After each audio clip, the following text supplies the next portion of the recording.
चलो लिखो अगला सवाल। ये हो गया।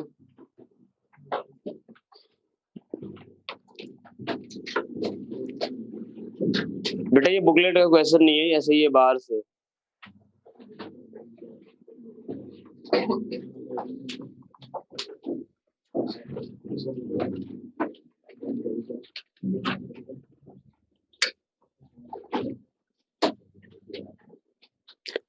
नहीं नहीं, आज केवल न्यूमेरिकल ही होगा बेटा।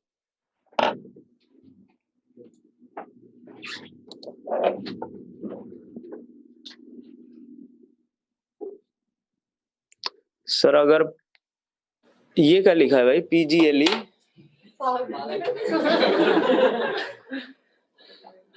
पहले ही मैग निकाल कर लेते हो। अरे भाई इतना शॉर्ट मत लिखो भाई, इतना अभी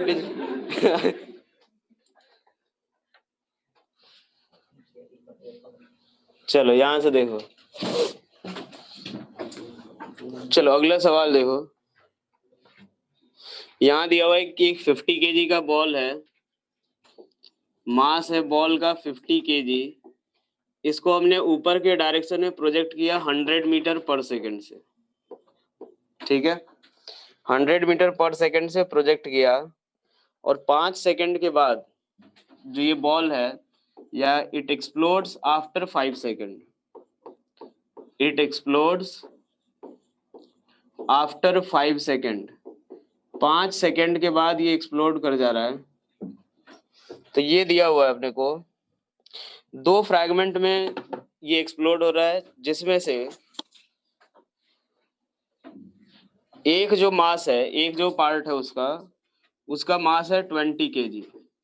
M1 जो है, एक तो 20 kg में ब्रेक हो रहा है और दूसरा किसके में 30 kg। ठीक है, 2 पार्ट में ब्रेक हो रहा है, 20 kg और 30 kg। ये दिया हुआ है, लिखो if 20 kg mass, if 20 kg mass travels vertically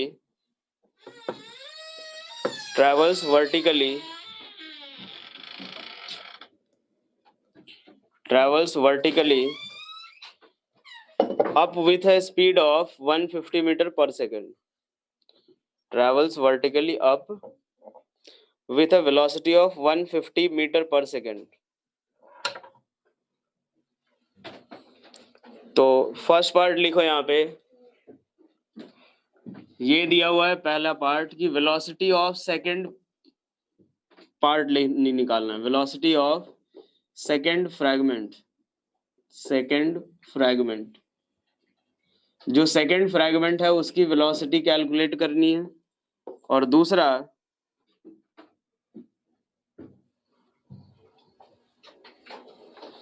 calculate the momentum, हमें मोमेंटम निकालना है, टोटल मोमेंटम कैलकुलेट करना है। कब? After 3 seconds of explosion. After 3 seconds of explosion, explosion के 3 सेकेंड के बाद हमें टोटल मोमेंटम कैलकुलेट करना। चलो सॉल्व करो इसको। देखो इधर ये सवाल क्या था, कितने सेकंड के बाद एक्सप्लोजन हो रहा है? 5 सेकंड। यहाँ देखो पहले तो ये जैसे ही अगर ऊपर की तरफ जा रहा होगा तो t=5 सेकंड पे मान लो कि कुछ यहाँ इस वाले पोजीशन पे है। इसकी वेलोसिटी हम लोग कैलकुलेट कर सकते हैं, v बराबर u प्लस AT। तो यहाँ से v की वैल्यू u कितनी है? 100 माइनस 10 इंटू 5, यही GT, u माइनस GT किया मैंने। तो ये किसके बराबर? 50 मीटर पर सेकेंड। ये 50 मीटर पर सेकेंड से मूव कर रहा है ऊपर के डायरेक्शन में। अब एक बात देखो, जब ये 2 पार्ट में ब्रेक हो रहा है, एक मान लो कितना है? 20 kg का है। 20 kg मास कितने से जा रहा है ऊपर की तरफ? 150 मीटर पर सेकेंड से। अब एक बात देखो, मान लेते हैं ये ऊपर की तरफ ये 30 kg का जो मास है वो कुछ v वेलोसिटी से जा रहा है। ठीक है, तो अब एक बात देखो, क्या यहाँ पे जो एक्सटर्नल फोर्स है वो 0 है? हाँ या ना? सही बात है, कंजर्वेशन ऑफ लीनियर मोमेंटम का सवाल है तो होगा ही, लॉजिक तो अपना यही है भाई। इस पे mg लग तो रहा है, इस पे mg लग तो रहा है ना यार। एक बार बताओ, बॉल जब ऊपर की तरफ प्रोजेक्ट किया, ये जा रहा है ऊपर, तो जब ये यहाँ पहुंचेगा उस समय भी mg फोर्स तो लगता होगा, तो क्या मोमेंटम कंजर्व कर सकते हैं क्या? बिल्कुल वही देखो, होता है क्या यहाँ पे, एक्सटर्नल फोर्स लगता जरूर रहता है, लेकिन जो जब एक्सप्लोजन जो होता है तो उस समय इंटरनल फोर्स जो होता है mg के कंपैरिजन में काफी ज्यादा होता है। ध्यान से सुनना इस कॉन्सेप्ट को, कि जैसे ही मान लो अगर वो यहाँ तक पहुंचा और जब यहाँ पे आकर के अगर एक्सप्लोड हो रहा है, तो जस्ट बिफोर और आफ्टर आप मोमेंटम कंजर्वेशन लगा सकते हो, पूरे टाइम के लिए नहीं लगा सकते, क्योंकि mg फोर्स लग रहा है, एक्सटर्नल फोर्स तो में ही काउंट होगा वो, अगर हम बॉल को सिस्टम ले ले तो। लेकिन जस्ट बिफोर और आफ्टर वाले केस में क्या होता है कि जो इंटरनल फोर्स जिसके कारण एक्सप्लोजन होता है वो mg से काफी ज्यादा होता है, इसीलिए हम ये मान के चलते हैं कि इस पे एक्सटर्नल फोर्स क्या है, जस्ट बिफोर और आफ्टर जो है एक्सटर्नल फोर्स 0 है। तो इसीलिए हम लोग मोमेंटम जो है वो कंजर्व कर सकते हैं जस्ट बिफोर और आफ्टर। तो पी आई इक्वल्स टू क्या लिख सकते हैं, पी एफ। यानी एक बार सोचो, ऊपर के डायरेक्शन में ये कितने से जा रहा है, तो अभी जा रहा है किस वेलोसिटी से, 50। तो मास इनटू वेलोसिटी ऊपर के डायरेक्शन में इक्वल्स टू, ये जो बॉल है वो 20 kg का मास कितने से जा रहा है, तो 20 इंटू 150 और प्लस ये 30 kg इंटू कितना, v के बराबर। यहाँ से सॉल्व करोगे किसके बराबर आएगा, 25, ये कितना आएगा यार 2500, और इसकी वैल्यू किसके बराबर, माइनस कितना 3000, और अपॉन किसके बराबर 30, यानी v की वैल्यू किसके बराबर, तो 500/30 यानी 50/3 मीटर पर सेकेंड, माइनस ऑफ 50/3 मीटर पर सेकेंड का मतलब ये हुआ कि ये जो बॉल है वो किधर की तरफ आएगा, नीचे के डायरेक्शन में। क्लियर हुआ ये चीज? 16.67 क्या आएगा, इसी की वैल्यू तो नहीं है दोबारा बता दे, देखो एक बार मैं ये बोल रहा हूँ कि पहले ये बॉल जैसे ही हमने प्रोजेक्ट किया ऊपर के डायरेक्शन में 100 मीटर पर सेकेंड से, 5 सेकेंड पे एक्सप्लोजन हो रहा है, तो 5 सेकेंड पे अगर एक्सप्लोजन हो रहा है तो उस समय हमने वेलोसिटी पहले कैलकुलेट कर लिया, और जस्ट बिफोर एक्सप्लोजन और जस्ट आफ्टर एक्सप्लोजन जो है हम लोग मोमेंटम कंजर्व कर सकते हैं, यानी पी इनिशियल इक्वल्स टू किसके, पी फाइनल के। तो यहाँ से देखो इनिशियल मोमेंटम कितना, 50 kg का बॉल है, कितनी रफ्तार से जा रहा है, 50 से जा रहा है, तो ये हो गया इनिशियल मोमेंटम। इसका फाइनल मोमेंटम कितना, तो 20 इंटू 150, और इसका फाइनल मोमेंटम कितना, तो 30 इंटू वी के बराबर। वहां से सॉल्व कर लिया। इसके बाद एक और चीज देखो, तो इसकी वैल्यू सेकंड पार्ट में क्या पूछा गया है कि मोमेंटम बताना अपने को, ठीक है, कब, 3 सेकंड के बाद, एक्सप्लोजन के 3 सेकंड के बाद हमें मोमेंटम, टोटल मोमेंटम निकालना है। तो अब एक बात देखो, ये जब एक्सप्लोजन हुआ तो ये कितने से जा रहा है, 150 से, 3 सेकंड के बाद उसकी वेलोसिटी देख लेते हैं, तो v equals to 150 minus 10 into कितना 3, किसके बराबर आएगा, 120 मीटर पर सेकंड। क्लियर हो गया सभी को यहाँ तक? उसके बाद ये बोला जा रहा है कि इसकी वेलोसिटी निकालनी पड़ेगी अपने को। सर टाइम 1, इसमें 150 कैसे आया, कौन सा 150, किस 150 की बात कर रहे हो बेटा, ये सवाल में आपको दिया हुआ था, ये सवाल में दिया हुआ था, ये बी पार्ट में हमें दे रखा है 150 माइनस ऑफ 10 इंटू 3, ठीक है। इसकी वेलोसिटी कितनी आ रही है, माइनस ऑफ 50/3, तो जो सेकंड पार्ट है उसका मोमेंटम कितना, तो v equals to minus of 50/3 minus 10 into कितना 3 के बराबर, ये किसके बराबर, तो माइनस ऑफ 50 माइनस ये किसके बराबर, 150 बाई कितना आएगा 3, यानी माइनस ऑफ 200/3 मीटर पर सेकेंड। उसकी वेलोसिटी नीचे के डायरेक्शन में कितनी है, माइनस 200/3,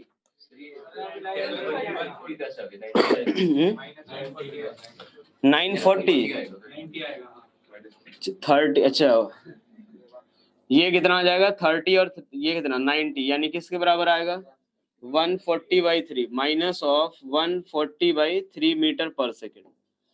अब अगर हमें पूरे सिस्टम का, पूरे बॉल का अगर टोटल मोमेंटम कैलकुलेट करना है तो पी की वैल्यू किसके बराबर, तो 20 kg जो इस बॉल का मास है इनटू किसके बराबर, जो इसकी वेलोसिटी कितना है 120 माइनस इसका मोमेंटम नीचे की तरफ है तो वो किसके बराबर 30 इंटू कितना 140/3 माइनस साइन क्यों किया, क्योंकि वो नीचे के डायरेक्शन में।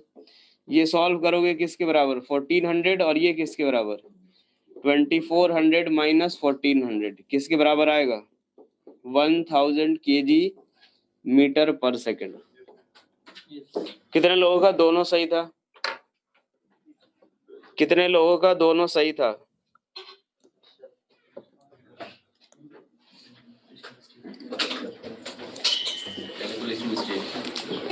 कितना आंसर आ गया था, लिखना है क्या?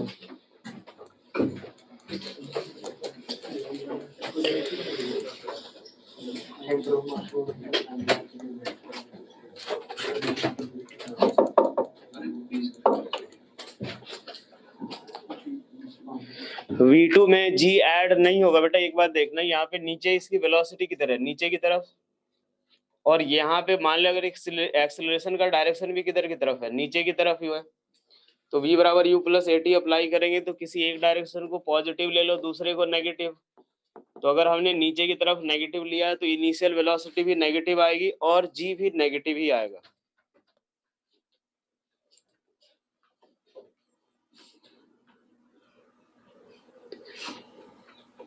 सर हाँ, डायरेक्शन दोनों की दे रखी है, दोनों की इन द सेंस, मतलब एक बात देखो, हमें इसका डायरेक्शन ऑफ वेलोसिटी दिया हुआ है कि 150 मीटर पर सेकंड से ऊपर की तरफ जा रहा है, बाकी इसका तो हमने खुद से निकाला है। मोमेंटम कंजर्व करने के लिए इसकी वेलोसिटी किधर होगी, नीचे के डायरेक्शन में, तो वो तो हमने खुद से निकाला है, बाकी ये वाली वेलोसिटी दे रखी थी। ठीक है, डायरेक्ट नहीं कर लेंगे सर, कौन सा, मतलब सेंटर ऑफ मास का मोमेंटम निकाल लेंगे सर। हाँ सर 8 सेकंड बाद वेलोसिटी 20 और मास 50, 20 into 50,000 आ जाएगा। क्या बोल रहे हो सर, मतलब जो सेंटर ऑफ मास होगा सर, तो उसकी मतलब जो उसका एक्सेलरेशन भी जी होगा, यस सर, तो वहां से निकाल सकते हैं टोटल 8 सेकंड के बाद हो जाएगा वो। 20 into 50 डायरेक्ट आ जाएगा। चल एक और सवाल करो। अच्छा यार, यहाँ पे मोमेंटम कंजर्व था क्या, ये बताओ।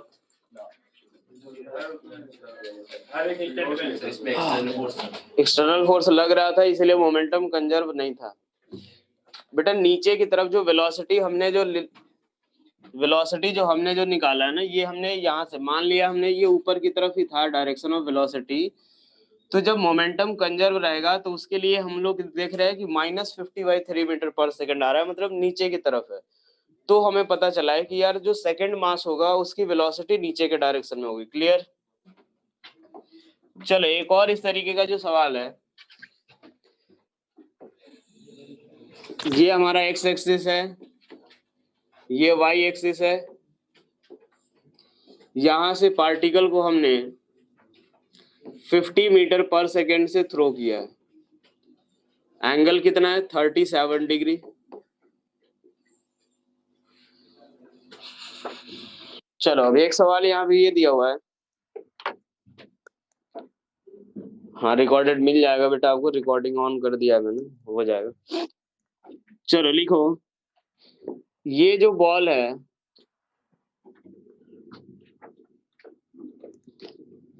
ये जो बॉल है वो 2:1 के रेशियो में एक्सप्लोड हो रहा है eight highest point. Eight highest point ये क्या हो रहा है 2:1 के उसमें एक्सप्लोड हो रहा है एट हाईएस्ट पॉइंट।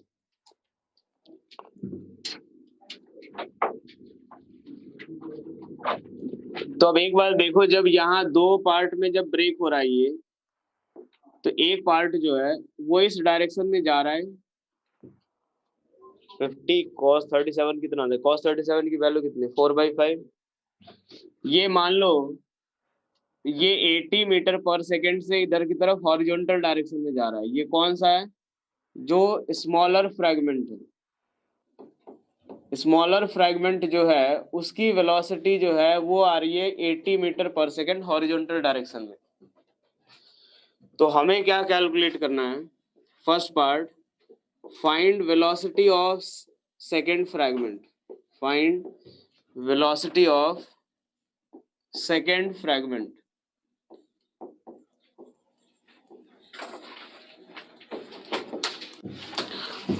चलो कैलकुलेट करो पहले ये वाला पार्ट, उसके बाद देखते हैं। यार लिख ही लो सवाल। कितना? सेकेंड पार्ट ये जो दिया हुआ है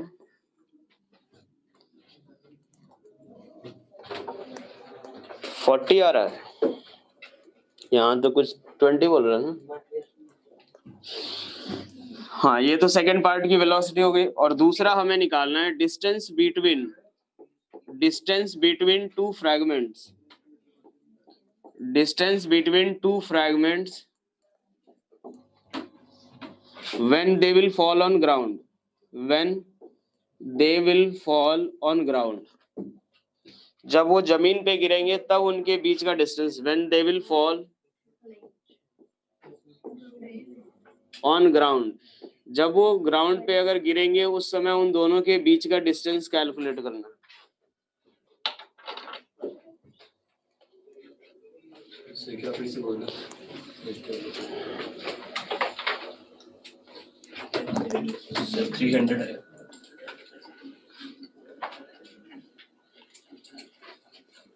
ना आंसर बेटा रेंज नहीं होगा, वो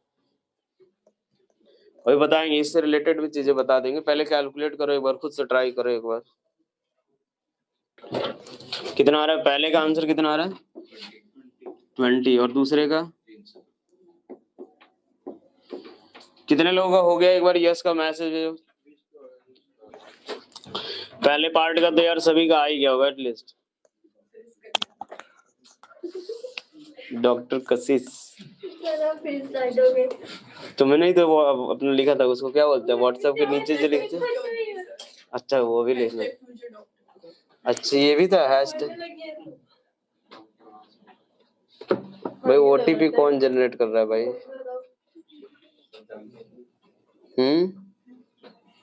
अपोलो क्या है? कुछ पैसा वैसा वाला तो नहीं है ना? चलो यार ये हो गया। ये सेकंड पार्ट कितने लोगों का आ गया ये बताओ यार। सेकंड पार्ट इधर कितने लोगों का आया? बस एक, दो और सक्षम। पहला आया कि नहीं ये बता। फिर कर रहे हो? कब तक हो जाएगा? मैं देखो यार इधर, ठीक है दोनों हो गए, अच्छी बात है। देख लो यार यहाँ से पहले तो बेटा इधर देखो, ये बॉल का फिर से यही काम है यहाँ पे कि जस्ट बिफोर एक्सप्लोजन और आफ्टर एक्सप्लोजन हम लोग क्या कर सकते हैं?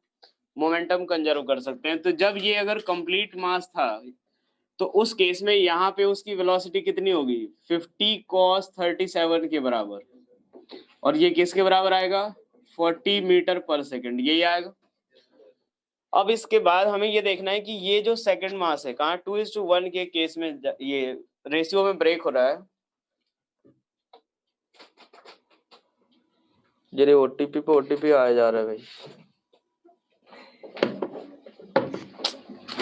देखो इधर ये 40 से जा रहा। अब ये बोल रखा है कि स्मॉलर फ्रैगमेंट जो है वो 80 मीटर पर सेकंड से जा रहा है, तो हमें लार्जर वाले की वेलोसिटी निकालनी है। तो देख लो यार, तो P इनिशियल इक्वल टू किसके बराबर? P फाइनल के। ठीक है, P इनिशियल कितना?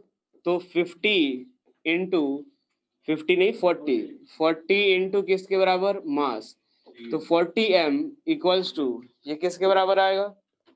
तो अब एक बात देखो, 40 m इक्वल्स टू फाइनल जो मोमेंटम की बात अगर करें तो फाइनल मोमेंटम में ये कितना? तो ये अगर एक बात देखो 2:1 के रेशियो में जब अगर ब्रेक हो रहा है तो एक का मास कितना? 2m/3 और दूसरे का m/3।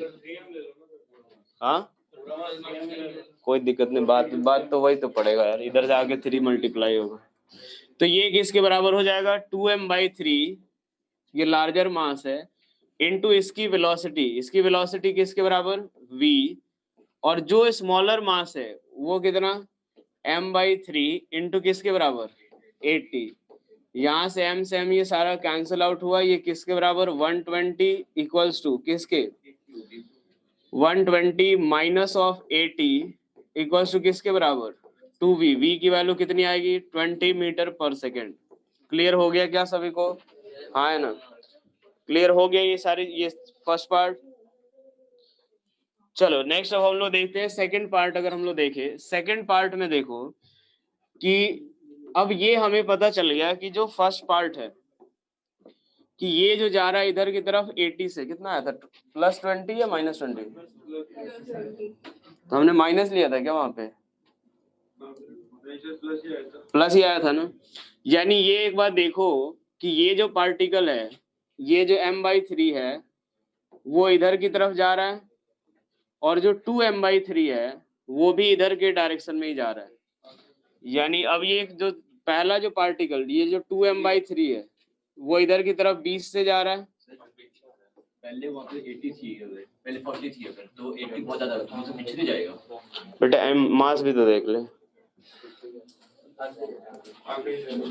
m/3 भी तो हो रहा है, रेंज भी अलग आएगी, रेंज रेंज आएगी देख लेते हैं ना। अब ये इधर की तरफ कितने जा रहा है 80 मीटर पर सेकेंड से, तो इसका भी पाथ कुछ ऐसा होगा, इसका भी पाथ कुछ ऐसा होगा, यही होगा, प्रोजेक्टाइल ही आएगा।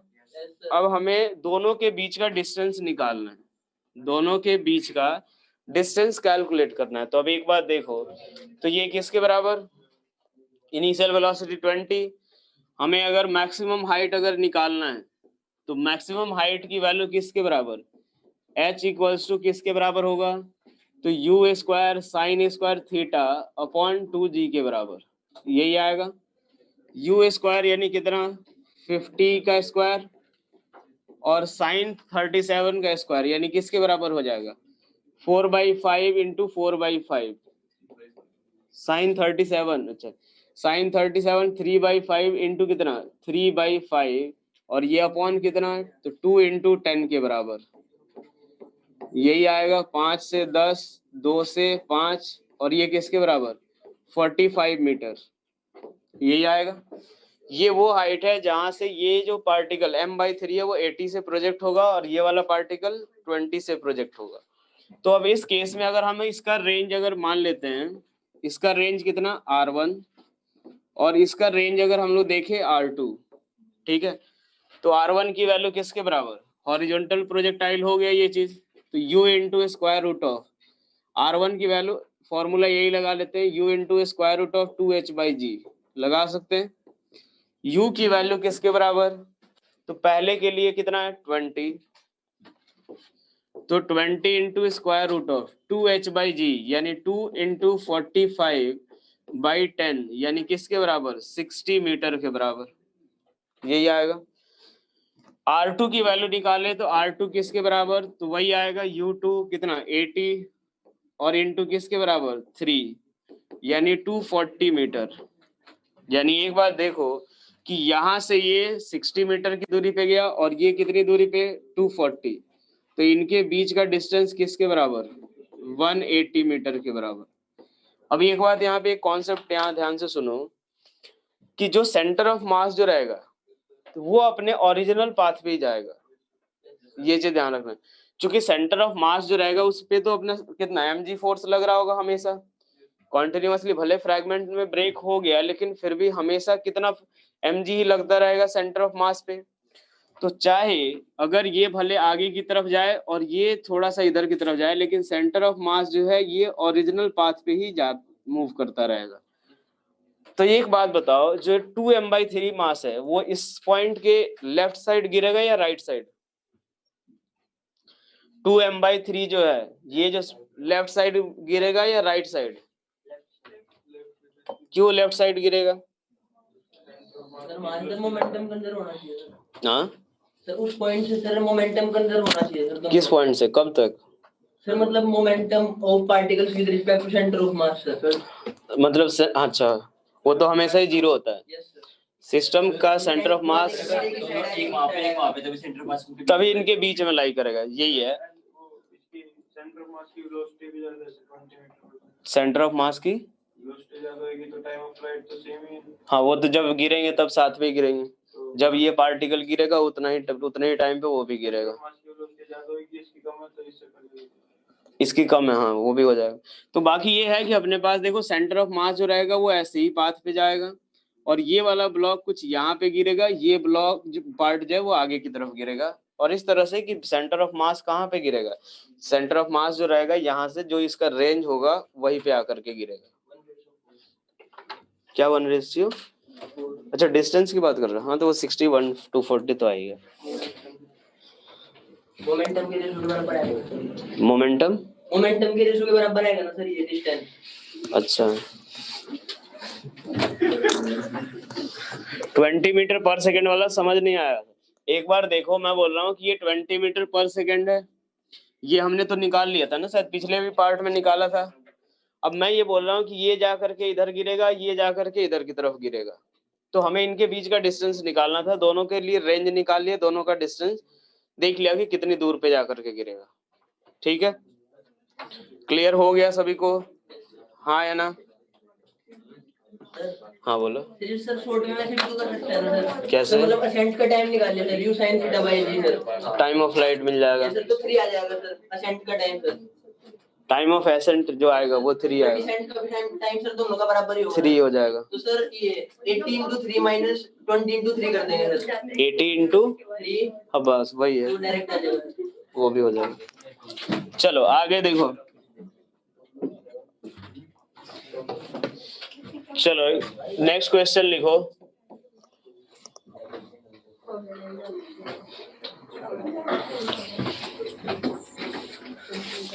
सर वो वाला क्वेश्चन करा दूंगा, तो वो एक बार ट्राई तो कर, तू पहले उसमें फिर अभी रुक जाओ, ट्रॉली वाला वैसा ही सवाल कराते हैं। ये करा दिया था सर ने?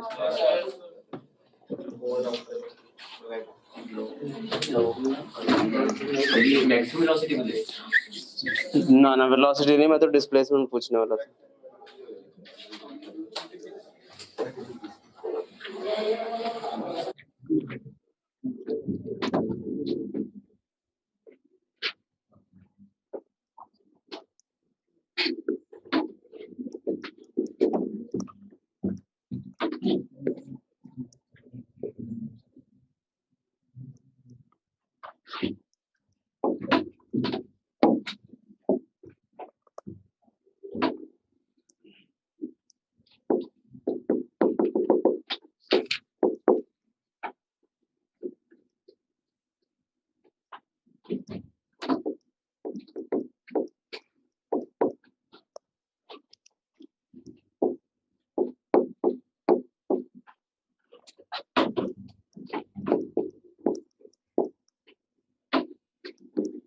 सच्चा में ये वाला सॉलिड लग रहा है कि हॉलो लग रहा है? ये भी सर कराया था। चलो लिखो, the small sphere is now release. अरे बाप रे, कितना लंबा मैसेज लिख दिया भाई तुमने। बच्चे को सेंटर पास निकाल देंगे ना अगर एक्सप्लोजन डिफरेंट एंगल पे हो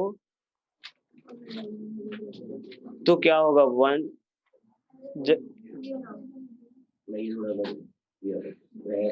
नहीं तो एक बार देखो, अगर 1 मिनट रुक जाओ, उसने सवाल पूछा है कि जैसे मान लो ऐसा हो सकता है कि ये जब एक्सप्लोड होगा तो ये अलग अलग डायरेक्शन में जा सकते हैं, ऐसा हो सकता है। ठीक है, ऐसा नहीं कि 0 या 180 ही होगा हमेशा। ये अगर बोल दिया जाता है कि अगर एक पार्ट इधर की तरफ जा रहा है, दूसरा पार्ट अपने आप कुछ इस तरह से जाएगा ताकि जो इनिशियल और फाइनल मोमेंटम जो रहे वो सेम ही रहे, तो अलग अलग एंगल भी हो सकता है। तो आपको एंगल दिया हुआ रहेगा, तो जैसे पहला जो सवाल मैंने कराया था तो उसी तरीके से आप वेक्टर फॉर्म में लिख करके XYZ कंपोनेंट निकाल सकते हो उसका। ठीक है,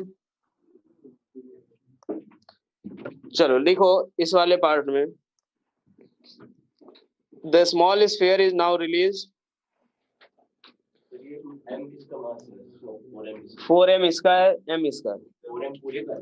हाँ कैपिटल M ही ले लो ना, के। यहाँ देखो, the small sphere is now release, find the coordinate of centre find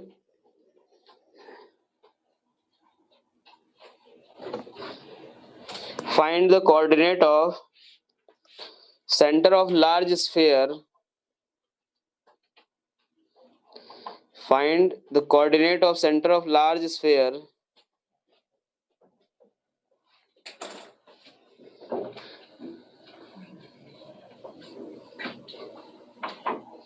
coordinate of center of large sphere when the smaller sphere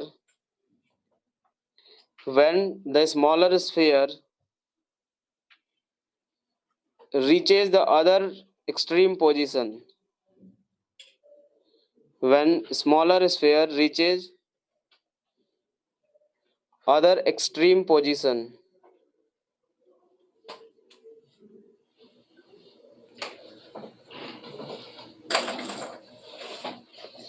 Reaches other extreme position. देखो यहाँ पे क्या दिया हुआ है, इस सवाल ही समझा रहा हूँ। ये एक बड़ा सा स्फीयर है जिसका रेडियस दे रखा है 6r, और एक ये छोटा सा स्फीयर है जिसका रेडियस दे रखा है कैपिटल R। हमने क्या किया, इसको रिलीज कर दिया। पूरा सिस्टम पहले रखा हुआ है, इसका कोऑर्डिनेट दिया हुआ है, हमने इसको रिलीज कर दिया सिस्टम को। अब एक बात देखो, ये स्फीयर घूम करके इधर आएगा, हाँ है ना। जैसे ही रिलीज करेंगे तो ये स्फीयर घूम करके यहाँ पे आएगा। ये स्फीयर जो छोटा वाला स्फीयर है वो घूम करके इस वाले एंड पे आएगा, तो ये भी कहीं ना कहीं मूव करेगा थोड़ा बहुत, हाँ है ना। बड़ा वाला स्फीयर ना, फ्रिक्शन है ही नहीं ना, फ्रिक्शन लग नहीं रहा है क्या। ये तो क्वेश्चन में गिवन होना चाहिए फिर कि मूव कर रहे हैं।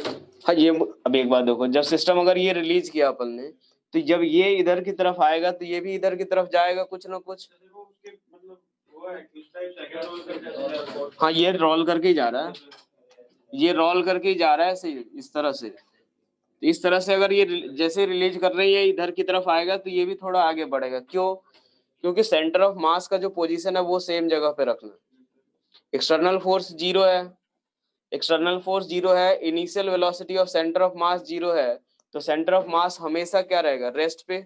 ये तो कराया गया होगा ना अभी, इस टाइप का तो करा दिया गया होगा ना कि अगर मान लो अगर एक्सटर्नल फोर्स जीरो है और इनिशियली सेंटर ऑफ मास अगर रेस्ट पे है तो बाद में भी क्या रहेगा, सेंटर ऑफ मास रेस्ट पे ही रहेगा। या अगर सेंटर ऑफ मास किसी पर्टिकुलर वेलोसिटी से मूव कर रहा है तो बाद में भी उसी वेलोसिटी से मूव करेगा, यही होगा। यहाँ सेंटर ऑफ मास रेस्ट पे है तो बाद में भी सेंटर ऑफ मास रेस्ट पे रहेगा, इसके लिए ये इधर की तरफ मूव करेगा। तो हमें इसका कोऑर्डिनेट निकालना है। चलेगा, करा ही देगा हम।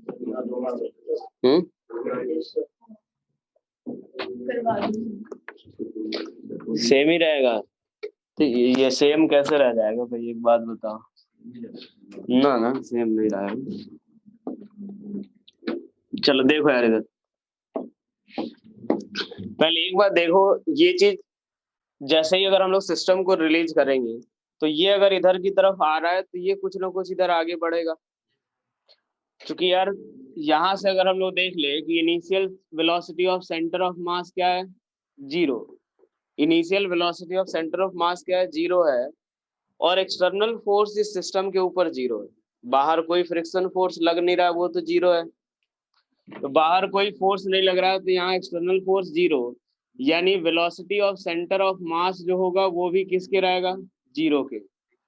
वेलोसिटी ऑफ सेंटर ऑफ मास जो होगा, पता नहीं देखते, वेलोसिटी ऑफ सेंटर ऑफ मास जो होगा वो जीरो रहेगा, यानी रेस्ट पे रहेगा सेंटर ऑफ मास।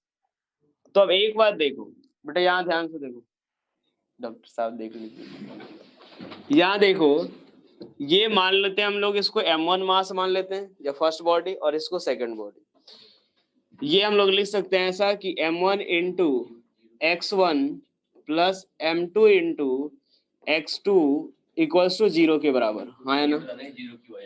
कौन सा मैं बोल रहा हूँ कि यहाँ से कि initial velocity of centre of mass zero है, सेंटर ऑफ मास रेस्ट पे है, एक्सटर्नल फोर्स भी जीरो है, तो एक्सेलरेशन ऑफ सेंटर ऑफ मास भी जीरो।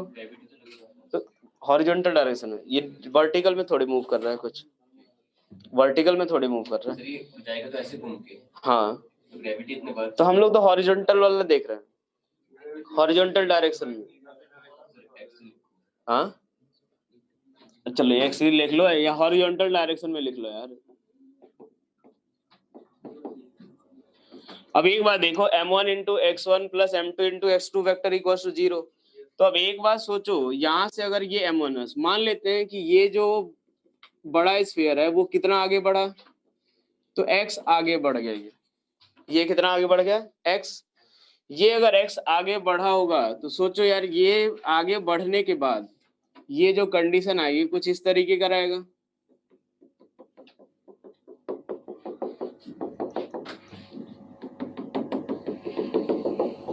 ये रहेगा, ये मान लो अब जो स्फीयर का सेंटर होगा कुछ इस तरीके का, यहाँ पे आएगा कुछ सेंटर, यहाँ मान लो ये अब नया स्फीयर का पोजीशन ये होगा, और ये जो बड़ा छोटा वाला स्फीयर है वो यहाँ पे आया होगा। हाँ या ना, यही कंडीशन बनेगा। यहाँ पे जब पहुंचेगा उसी समय हमें निकालना है। तो देखो मान लेते हैं ये कितना चला x, ये कितना चला x के बराबर, तो इसको क्या लिखेंगे, तो +4m इंटू कितना x इक्वल्स टू 0। यहाँ पर अब ये कितना मूव करेगा पहले ये देख लेते। तो अब एक बात सोचो, अगर आप इसके रेस्पेक्ट में बैठ करके देखोगे तो ये आपको कितना डिस्प्लेस हुआ दिखेगा 2r। हाँ ना, ये कितना दिखेगा 2r।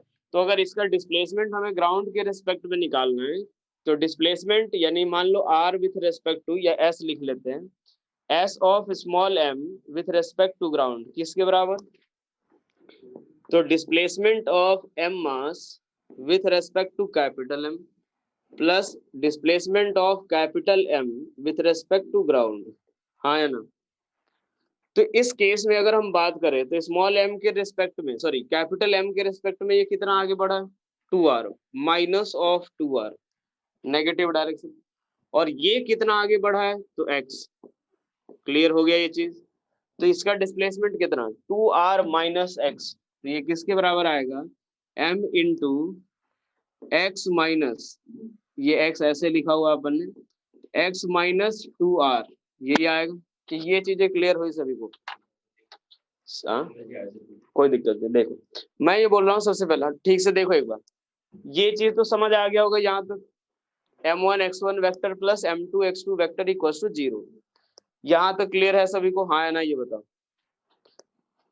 कि पार्ट ये डिस्प्लेस नहीं होगा, सेंटर ऑफ मास रेस्ट पे रहना है, तो उसके लिए कितना displacement of m1 delta x1 plus m2 delta x2 upon m1 plus m2 equals to 0, यही आता है। ये रिजल्ट निकलवाया गया, निकलवाया गया ना। बस वही चीज में ढंग से यूज करना है बस उसको। देखो मैंने क्या किया कि ये जो बड़ा स्फीयर है वो मैंने मान लिया कि ये कितना आगे गया x, कितना आगे गया x, ये आगे बढ़ाओ। उसके बाद तो वो हमने लिख लिया 4m इंटू x के बराबर, ठीक है। अब इसके बाद ये जो स्फीयर है वो यहाँ से चल के यहाँ तक आया होगा।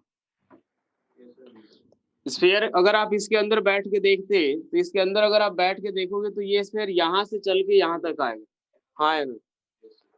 तो अगर इसके रेस्पेक्ट में अगर हम लोग बैठ के देखें तो कितना मूव करेगा ये, एक मिनट यार,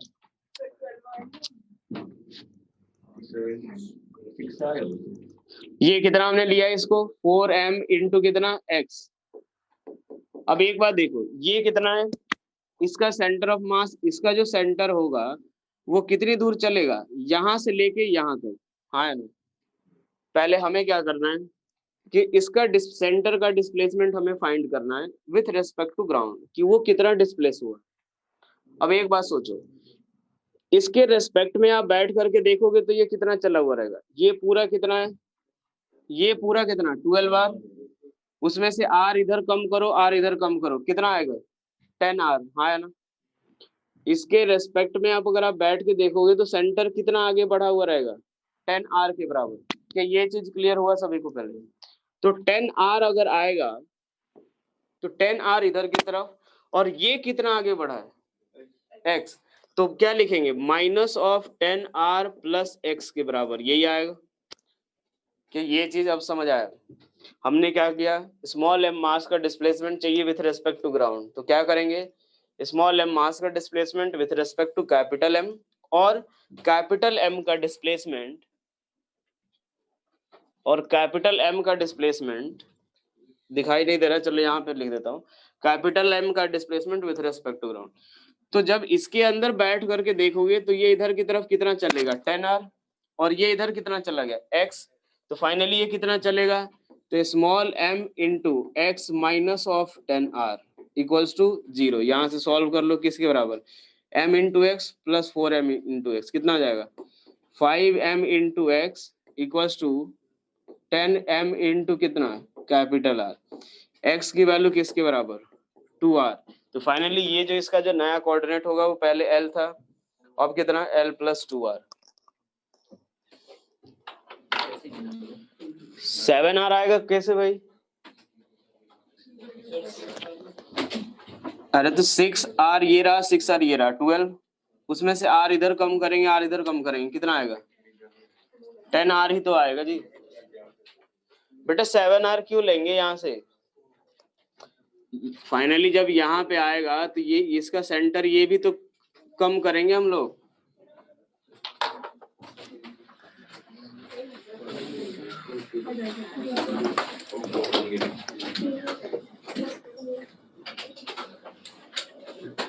बिटवीन एसेंड करते टाइम छोटा स्फीयर फोर्स नहीं लगाएगा बेटा, तो वो इंटरनल फोर्स होगा ना, वो फोर्स कैसा होगा, इंटरनल फोर्स होगा। 10r वाला समझा देते हैं। देखो पहले तो हमने, देखो ये अगर स्मॉल m का डिस्प्लेसमेंट निकालना है ग्राउंड के रेस्पेक्ट में, तो क्या करेंगे, उसका डिस्प्लेसमेंट किसके रेस्पेक्ट में, बड़े स्फीयर के रेस्पेक्ट में प्लस बड़े वाले स्फीयर का डिस्प्लेसमेंट।